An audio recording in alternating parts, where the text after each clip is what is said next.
රවි ශාස්ත්‍රීගේ මැදිහත්වීමෙන් විනිසුරුවරයා වරද පිළිගෙන IPL නෛතික රෙගුලාසි අනුව නිස්සංකගෙන් සමාව ගනී. සූර්ය කුමාර්ගේ කීමක් අනුව පැතුම් නිස්සංකේ බැට් එක පරීක්ෂා කර විනිසුරුවරයාට එරෙහිව විනය ක්‍රියාමාර්ග ගැනීමට IPL පාලක මණ්ඩලය පසුගිය 7 වෙනිදා විශේෂ සාකච්ඡාවකට පසු තීරණය කර තිබුණා. මුම්බයි ඉන්දියන්ස් සමග දිල්ලි කැපිටල්ස් කණ්ඩායම ක්‍රීඩා කළ තරගයේ අතරතුර මේ අවාසනාවන්ත ඉරණමට මුහුණ දීමට ශ්‍රී ලංකා ආරම්භක පිතිකරු පැතුම් නිස්සංකට සිදු වුණා. නිස්සංක ජාත්‍යන්තර තරග සඳහා ක්‍රීඩා කරන පිත්ත ශ්‍රී ලංකාව තුළ නිෂ්පාදනය කරන ඉතා ඉහළ ප්‍රමිතියකින් යුත් එකක්. ඒ ICC ටෙස්ට් එකෙන්ද පාස් වුණු පිත්තක්. 2022 වසරේ ඕස්ට්‍රේලියාවට එරෙහිව මුහුණ දුන් තරගයට පමණක් ඔහු ඉන්දියාවට ගොස් කස්ටමයිස් කරපු පිත්තක් හදාගත්ත කියලා ඔහු වරක් මාධ්‍යයට පවසලා තිබුණා. කොහොම නමුත් මෙවර IPL තරගාවලියේදී පැතුම් ක්‍රීඩා කරන්නේ දිල්ලි කැපිටල්ස් කණ්ඩායමටයි.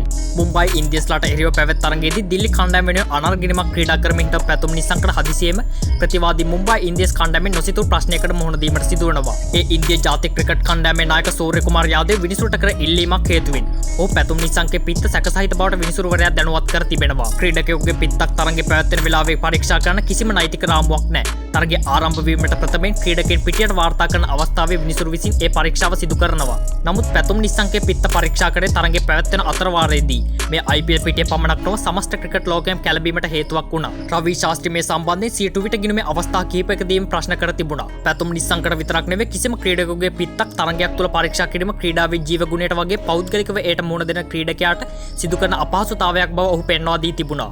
කොහොම නමුත් මේ සිද්ධියත් එක්ක ප්‍රවීණ විස්තර විචාරක රවි ශාස්ත්‍රී විසින් IPL පාලක මණ්ඩලය සමග සාකච්ඡාවක් ඉල්ලා තිබෙනවා. මේ ක්‍රියාවට සම්බන්ධ විනිසුරුවරයාට සහ අනුබල දුන් ක්‍රීඩකයාට එරෙහිව විඩේ පරීක්ෂණයක් සිදු කර අපහසුතාවයට පත් වූ විදේශ ක්‍රීඩක නිස්සංකට සාධාරණයක් ඉටු කිරීම මේ සාකච්ඡාවේ අරමුණ වුණා. මේ සාකච්ඡාවෙන් පසු තීරණය වුණේ IPL නීතීන්ට අනුව අසාධාරණයට ලක් ක්‍රීඩකයා ඉදිරියේ වරද කළ පුද්ගලයාට සමාව ගත යුතු බවයි. එසේ නොමැතිනම් විනය ක්‍රියාමාර්ග යටතේ මේ වසරේ IPL කොන්ත්‍රාත්තුවෙන් ඉවත් වීමට විනිසුරුට සිදු වෙනවා.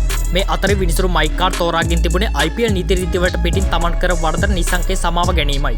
අද දිල්ලි කැපිටල්ස් කණ්ඩායමේ පුහුණු සැසිය අතරතුර එම විනිසුරුවරයා විසින් IPL නීතීන්ට අනුව සමාව අරගෙන තිබුණා. විනිසුරුට අනුබල දුන් ක්‍රීඩක සූර්ය කුමාර් යාදව සඳහා දඩ මුදලක් නියම කිරීමටත් IPL සංවිධායක මණ්ඩලය එකගතාවය ලැබී තිබුණා. ඒ අනුව ඉන්දියා රුපියල් ලක්ෂ 8ක දඩයක් සූර්ය කුමාරට පනවා තිබෙනවා.